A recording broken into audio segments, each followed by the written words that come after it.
Evangelho de João, capítulo 14, nós vamos ler do primeiro versículo até o versículo 21 e vamos meditar essa manhã como devemos crer em Jesus, como devemos crer em Jesus, como devemos exercitar, como devemos manifestar a nossa fé em Jesus Cristo. Diz assim o texto: não se turbe o vosso coração, credes em Deus, crede também em mim. Na casa de meu pai há muitas moradas, se não fosse assim, eu teria dito, eu vou preparar-vos lugar. E se eu for e vos preparar lugar, virei outra vez e vos levarei para mim mesmo, para que onde eu estiver, estejais vós também. Mesmo vós sabeis para onde vou e conheceis o caminho. Disse-lhe Tomé: Senhor, nós não sabemos para onde vais, como podemos saber o caminho? Disse-lhe Jesus: eu sou o caminho e a verdade e a vida. Ninguém vem ao Pai senão por mim. Se vós me conhecesseis a mim, também conheceríeis a meu Pai, e já desde agora o conheceis e o tendes visto. Disse-lhe Filipe: Senhor, mostra-nos o Pai, que nos basta. Disse-lhe Jesus: estou há tanto tempo convosco e não me tendes conhecido, Filipe? Quem me vê a mim, vê o Pai. E como dizes tu, mostra-nos o Pai? Não crês tu que eu estou no Pai e que o Pai está em mim? As palavras que eu vos digo, não as digo de mim mesmo, mas o Pai que está em mim é quem faz as obras.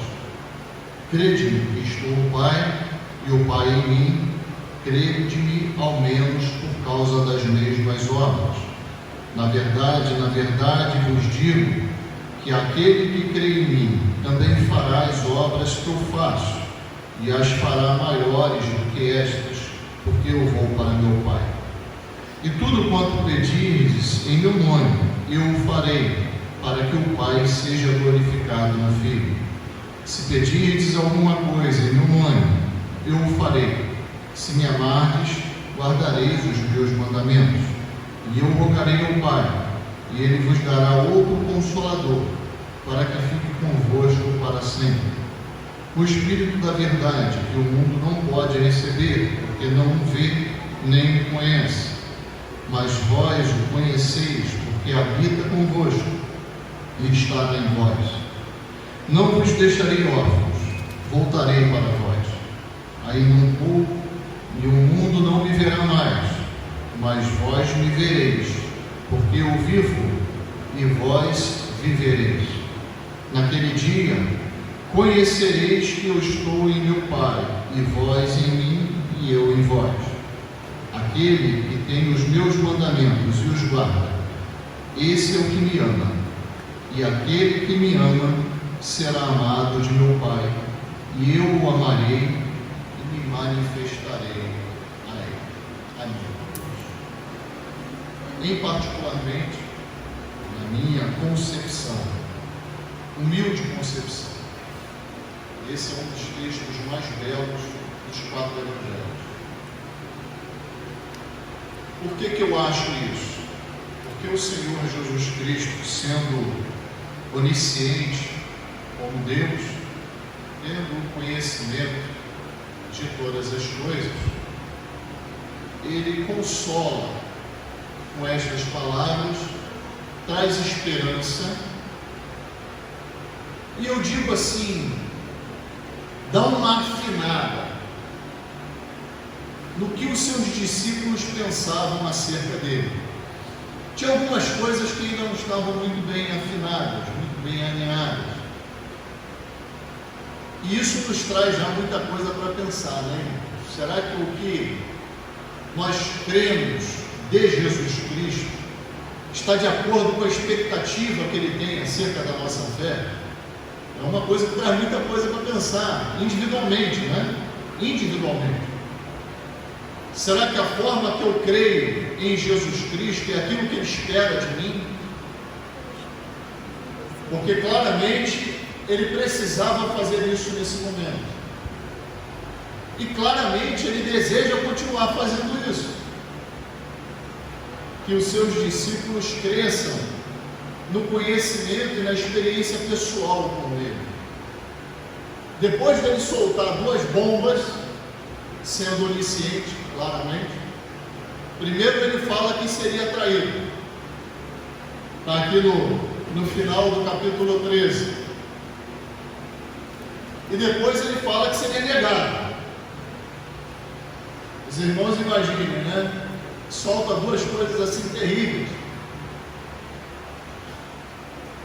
Só para os irmãos terem uma ideia, se eu soltar aqui de repente, um dos irmãos me há de trair e outro dos irmãos me há de negar, eu como pastor, talvez a congregação já fique espantada. Meu Deus, tem isso no meio de nós, né?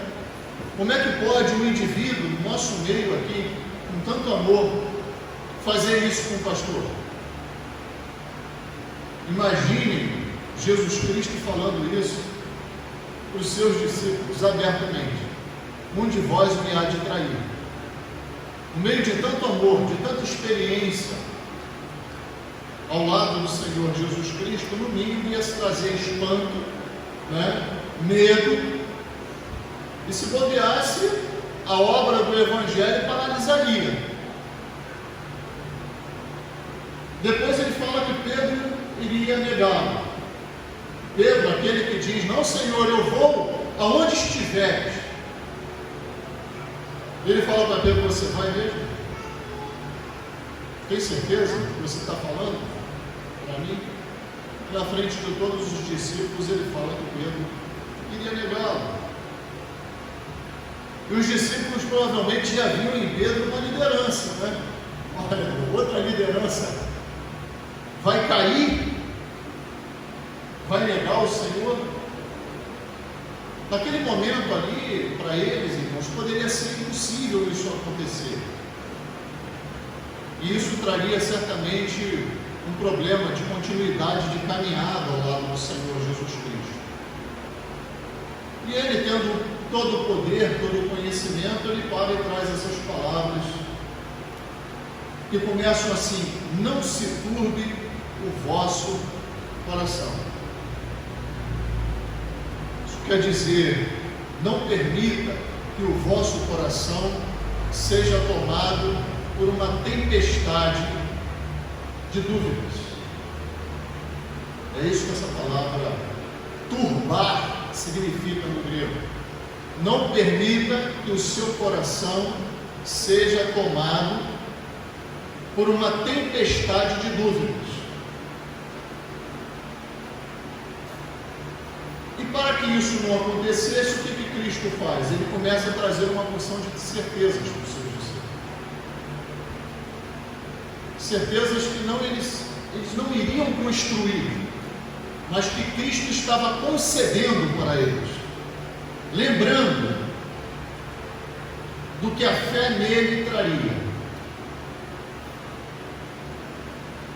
E uma dessas certezas que nós precisamos preencher nos nossos corações é que quanto mais nós conhecemos Jesus Cristo, mais nós conhecemos Deus. Pastor, lá no Salmo 19 fala que a criação, as obras, o céu, o universo, a terra, revela Deus, sem dúvida.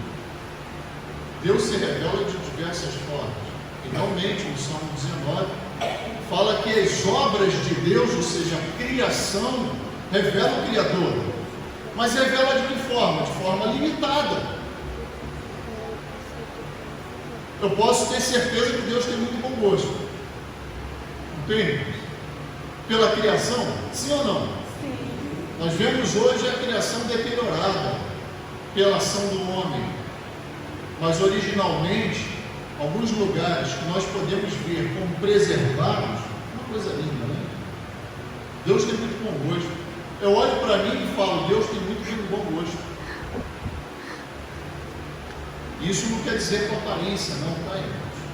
Com quem eu sou, a minha natureza, Deus nos fez um pouco menores do que Ele mesmo.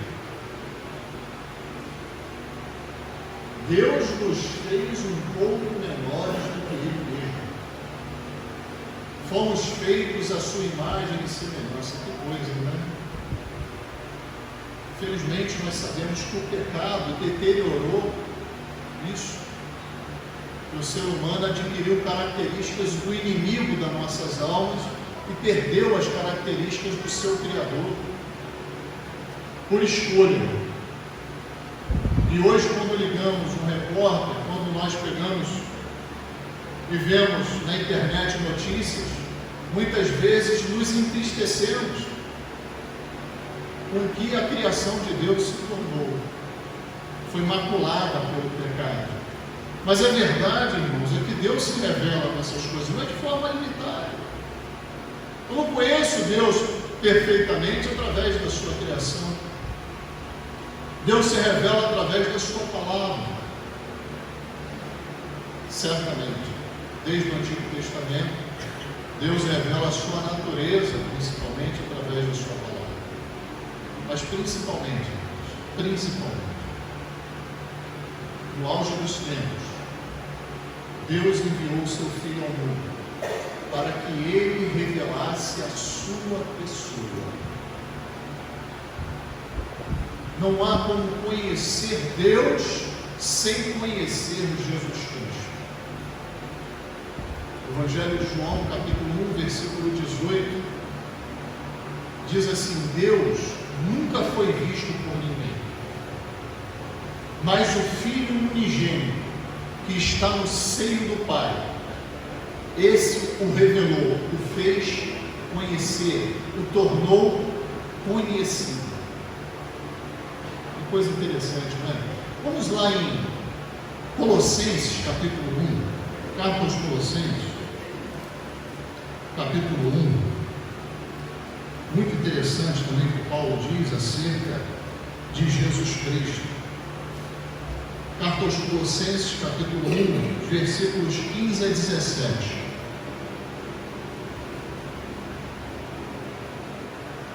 Diz assim, o Paulo, falando a respeito de Jesus Cristo, nosso Salvador, em quem temos a redenção pelo sangue dele que desceu da cruz, o qual é a imagem do Deus invisível, o primogênito de toda a criação, porque nele, em Cristo, foram criadas todas as coisas que há nos céus e na terra, visíveis e invisíveis, sejam tronos, sejam dominações, sejam principados, sejam potestades, tudo foi criado por Ele e para Ele, e Ele é antes de todas as coisas, e todas as coisas subsistem por Ele. Olha que coisa interessante, não é?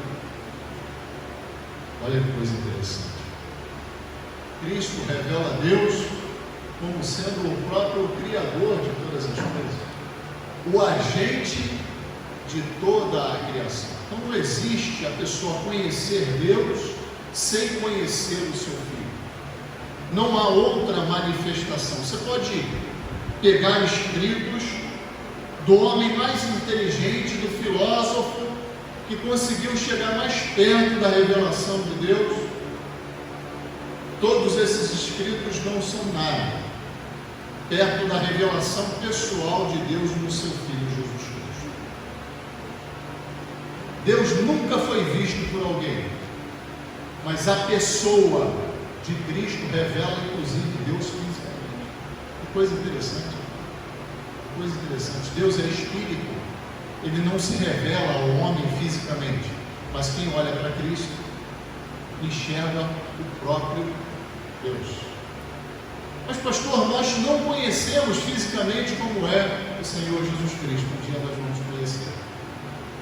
E quando você vai olhar o Senhor Jesus Cristo lá no céu, você vai lembrar, esse é o meu Deus. Assim, isso é a forma do meu Deus. Essa é a forma do meu Deus. Mas essa questão de não conhecermos Jesus fisicamente é uma questão muito relativa. Porque, me diga, que nós conhecemos Jesus Cristo, mais nós podemos vê-lo em nossa vida.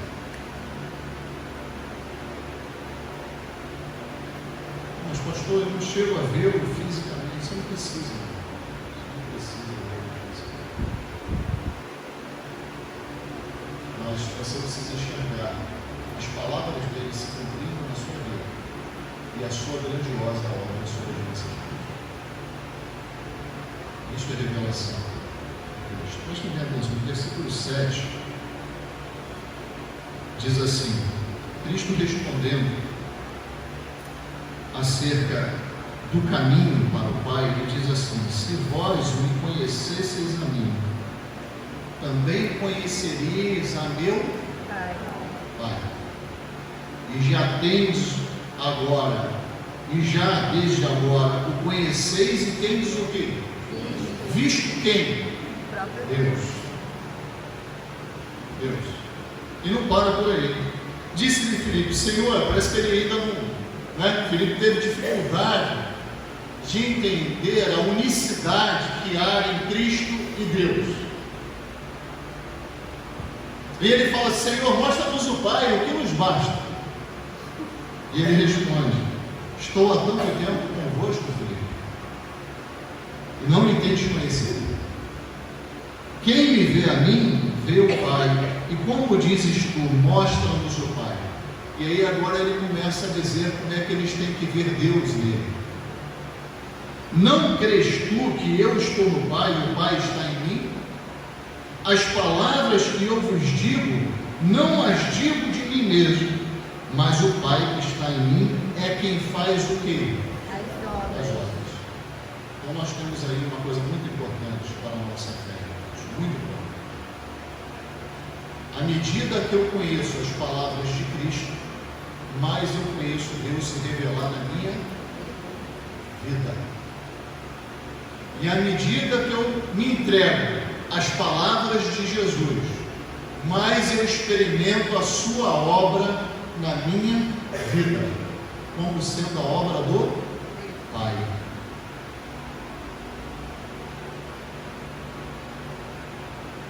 Estava conversando com um rapaz para fazer um serviço lá em casa, O Edson levou ele lá para me socorrer numa situação lá.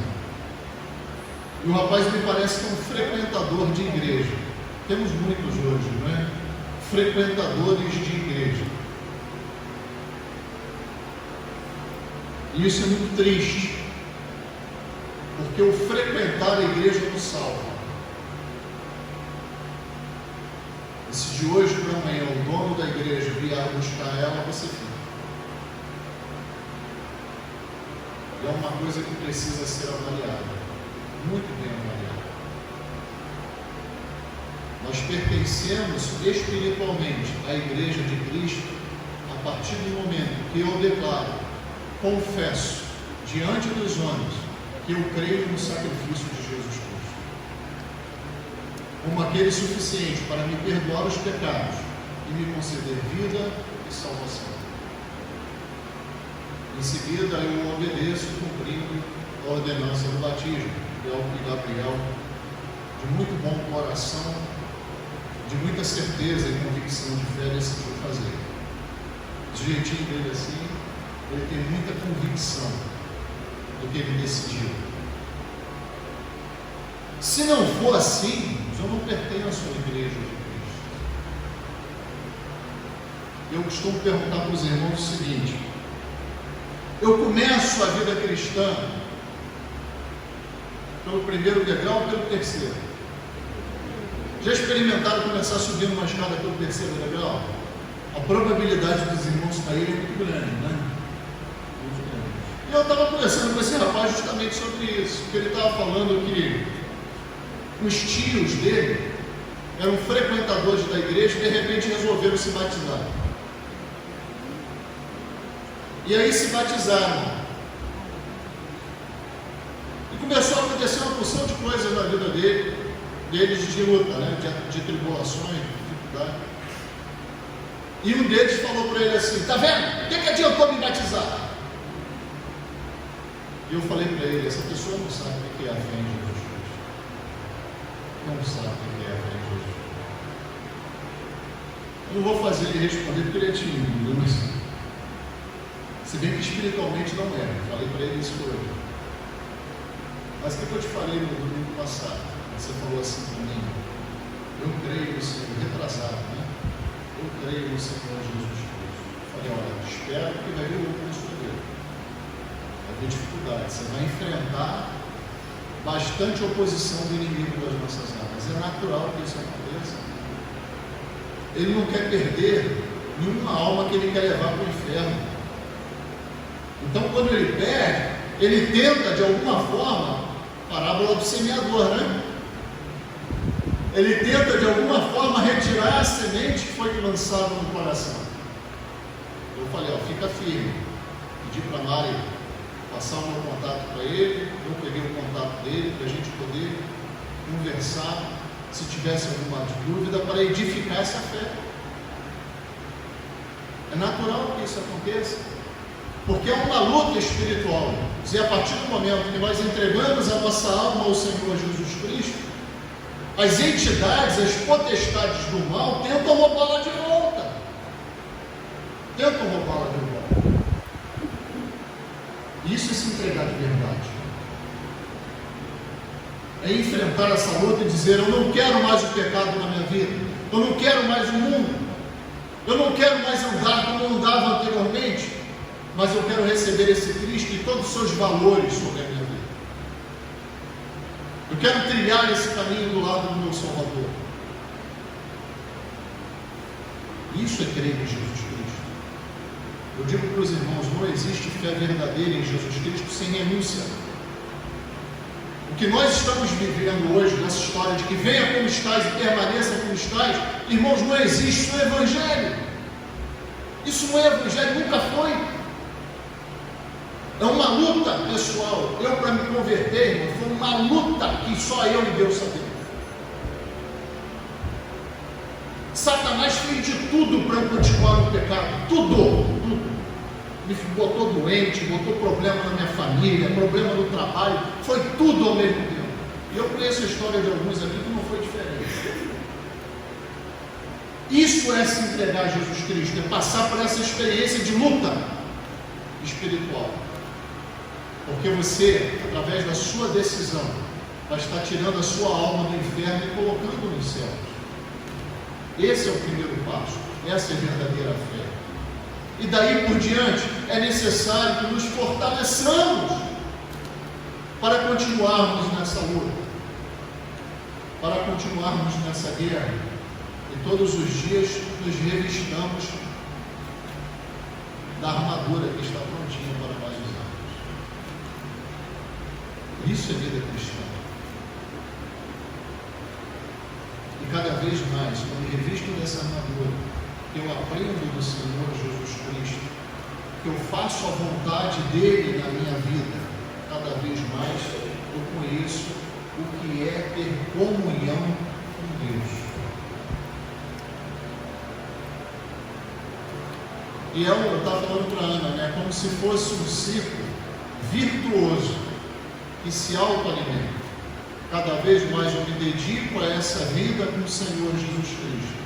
Mais eu conheço Deus, mais as suas obras são verdadeiramente identificadas na minha vida. E com isso, cada vez mais eu cresço e conheço cada vez mais Deus. Eu não sei. E vai se cumprindo na vida de cada um. Deus se revela para nós através das palavras de Cristo e através das obras de Cristo. Porque tanto as palavras de Cristo como as obras de Cristo são feitas em Deus. Existe uma outra forma, pastor, eu posso ir para um mosteiro, retirar, ir para uma caverna no meio do mato, ficar orando o tempo todo? Não. Quem deu a fórmula de crescimento para você conhecer cada vez mais Deus é aquele que o revela. Mas eu ficar buscando o Espírito Santo na minha vida, você vai ficar igual o cachorro maluco, que fica rodando atrás do rabo assim, né? É buscando o que já tem. O nosso crescimento vem através do conhecimento das palavras de Jesus Cristo e de fazer a sua vontade em nossas vidas. E vamos experimentar cada vez mais quem é Deus. Assim, vamos experimentar cada vez mais quem é Deus. Segunda coisa, nós devemos crer em Jesus como aquele que nos ama profundamente. Certamente, pastor, lá nos principais textos da Bíblia, né, que João 3,16, nós tomamos conhecimento do Senhor. Romanos 5, versículo 8, que acabamos de ler na introdução do grupo, né? Deus prova o seu amor para conosco e entregou o seu Filho unigênito para morrer por mim, sendo eu ainda pecador. Falamos isso com o rapaz lá, né? Pode ser que por um justo alguém ouse morrer. Perguntei se você tem filho para esse rapaz, falou que tem uma filha. Você teria coragem de entregar a sua filha para alguém? A vida da sua filha para alguém? Aí ele ficou pensando assim, deixa eu consertar a minha pergunta. Aí o Edson lembrou as pessoas que eles conheciam em comum, que eram muito mais, e citou o nome dessas pessoas e falou assim: e você entregaria para essas pessoas? Eu me lembro. Você entregaria para essas pessoas? Não, de forma nenhuma. De forma nenhuma. Deus entregou o seu Filho para pessoas mais. Aí eu falei assim para ele: sabe essas pessoas que você conhece aí, não conheço. Esse mundo que vocês estão avaliando são pessoas que erraram demais na vida e cometeram muitas maldades. Cristo morreu por elas também. Deus entregou a vida do seu próprio Filho por elas também.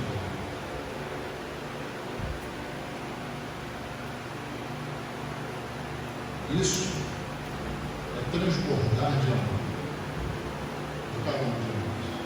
Mas não para por aí, porque já seria bastante. Seria ou não seria bastante?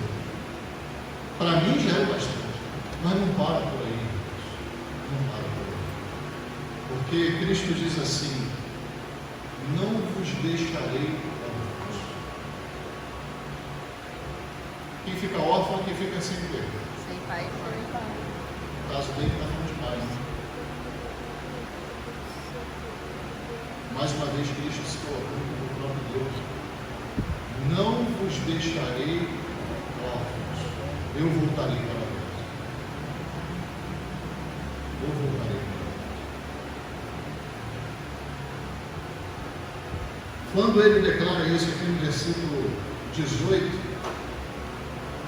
ele está dizendo o seguinte: tudo que vocês precisam para viver aqui aguardando a minha segunda vinda, eu vos capacitarei. Eu vos darei. Você precisa de sustento para me aguardar? Eu vos darei. Porque ele fala assim, ó, lá no versículo 13: e tudo quando perdirdes em meu nome, eu o farei, para que o Pai seja glorificado no Filho. Se pedirdes alguma coisa em meu nome, eu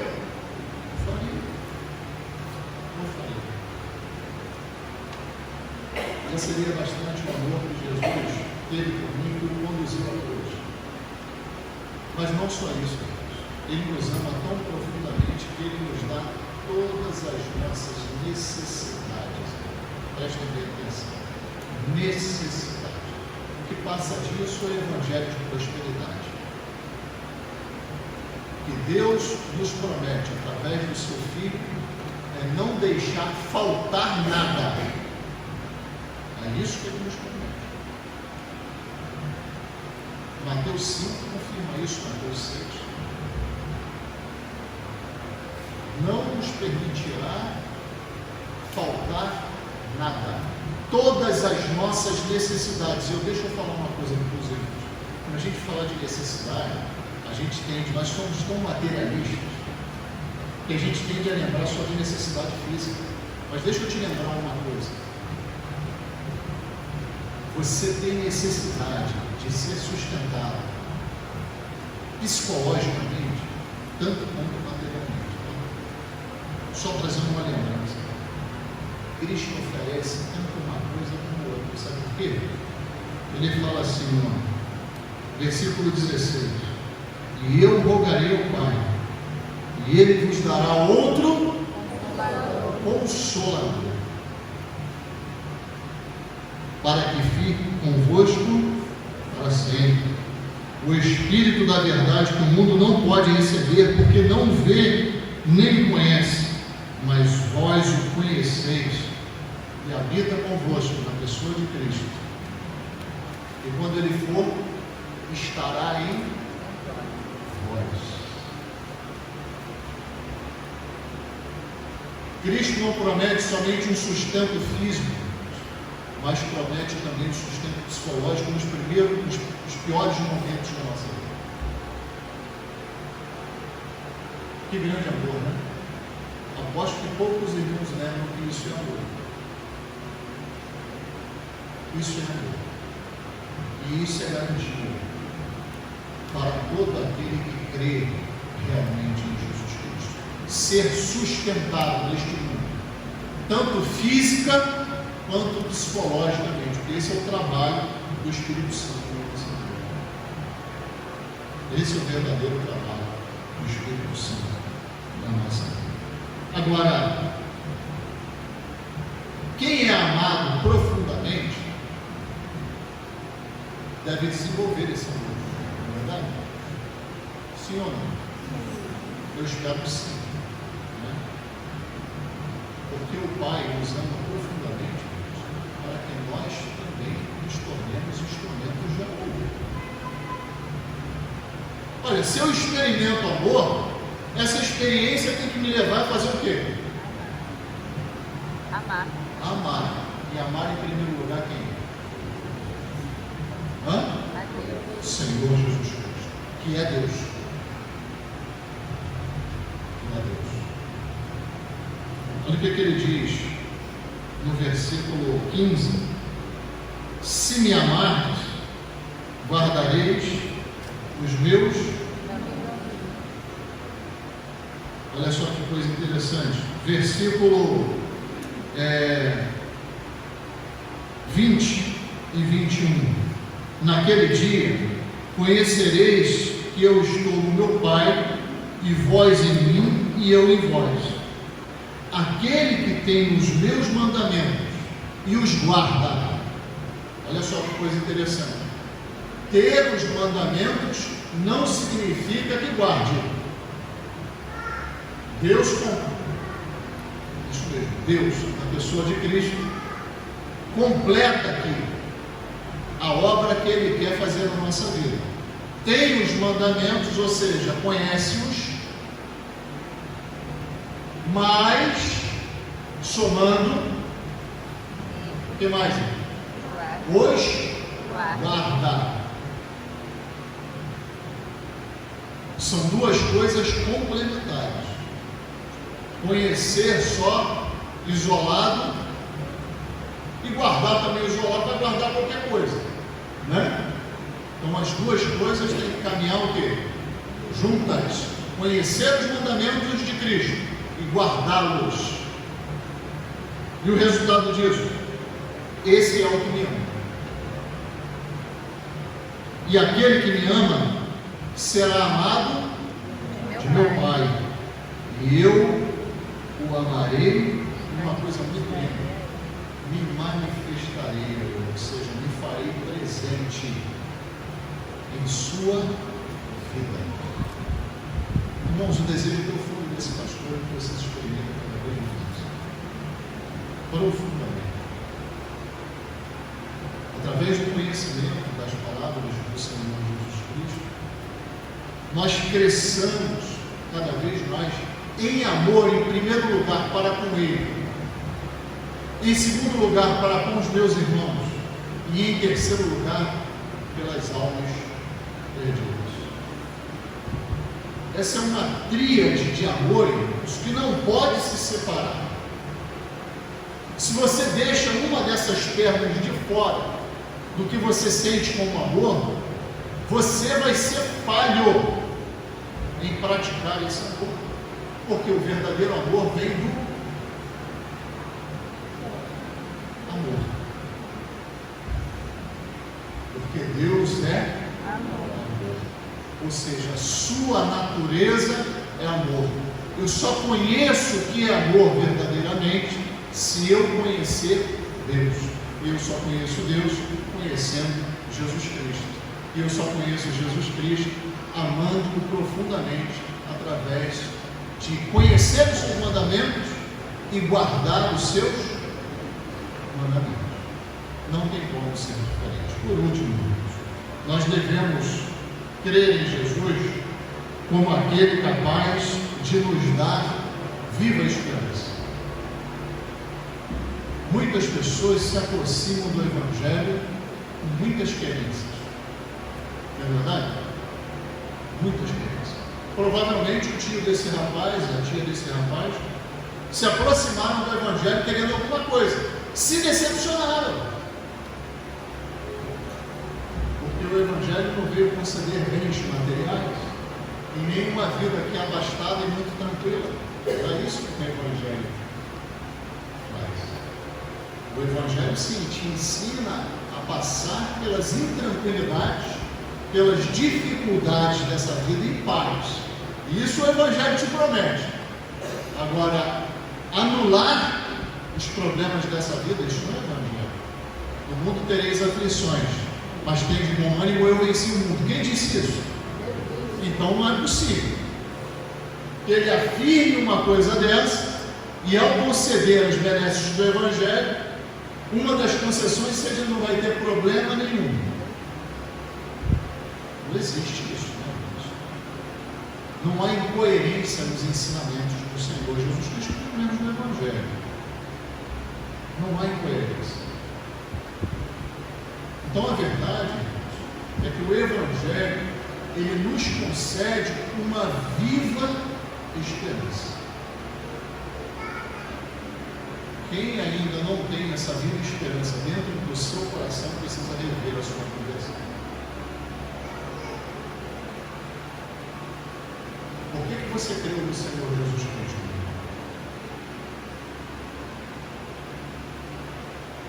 Por que você creu no Senhor Jesus Cristo?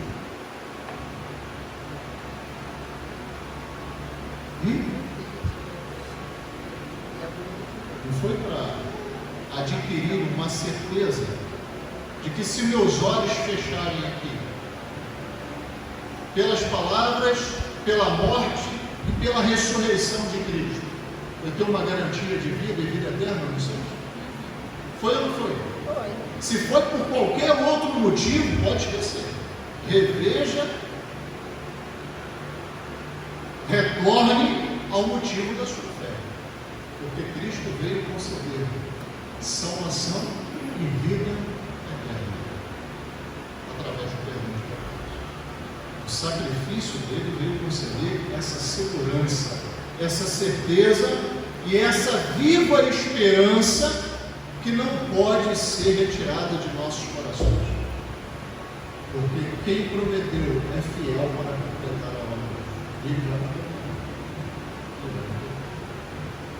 Por isso, lá no início, no capítulo 14, ele diz assim: não se turbe o vosso coração, credes em Deus, crede também em mim. Confirme, aumente a sua, é isso que ele está falando, aumente a sua convicção de fé em Deus e em mim. Cresça na sua fé, que isso vai anular o turbilhão que deseja surgir no seu coração de dúvidas, principalmente através de uma promessa. Na casa de meu pai há muitas moradas. Se não fosse assim, eu teria dito: vou preparar-vos lugar. E se eu for, irmãos, e vos preparar lugar, virei outra vez e vos levarei para mim mesmo, para que onde eu estiver, estejais vós também. Mesmo vós sabeis para onde eu vou e conheceis o caminho. Disse-lhe Tomé: Senhor, nós não sabemos para onde vai e não conhecemos o caminho. Ele disse o versículo que nós mais conhecemos desse texto, né? Eu sou o caminho para Deus, a verdade revelada de Deus e a vida que Deus deseja conceder. Ninguém veio ao Pai a não ser por mim. Vocês conhecem o caminho? Estão neste caminho? Sim ou não? Sim. Se estão, vocês têm uma viva esperança no vosso coração, que não pode ser anulada por nada que nós passamos aqui, que é a certeza de que Deus, através do seu Filho, está preparando para nós as moradas celestiais, e que estejamos alimentando em nosso coração a urgência, e essa é uma boa ansiedade, a ansiedade para deixarmos esse corpo marcado pelo pecado e habitarmos definitivamente e eternamente nos altos céus. Quem ainda não fez essa escolha, faça. Ninguém pode ficar para trás. Conhecendo esse amor, conhecendo essa obra de Jesus Cristo, conhecendo que Deus se revela no seu Filho para você, você não pode deixar isso. Creia naquele que morreu por você na cruz do Calvário. Não espere o fim da sua vida ou a volta dele, será tarde demais. Manifeste a sua fé nesse momento agora. Eu quero te convidar, se você se sentir tocado por essa mensagem, que você manifeste esse momento, levantando uma de suas mãos e declarando: eu creio em Jesus Cristo. Esse mundo não tem nada para te oferecer, a não ser perdição, tristeza e angústia. Só a vida em Jesus Cristo pode te oferecer paz, alegria verdadeira, propósito de vida, conhecimento de Deus. Experimente esse Deus na sua vida. Não espere mais para se entregar ao Senhor Jesus Cristo. Veja o tamanho do seu amor por você, que o levou, sendo puro, à cruz do Calvário. Não ignore mais esse sacrifício por você. Quero te convidar mais uma vez a tomar essa decisão. Não ignore mais esse amor por você.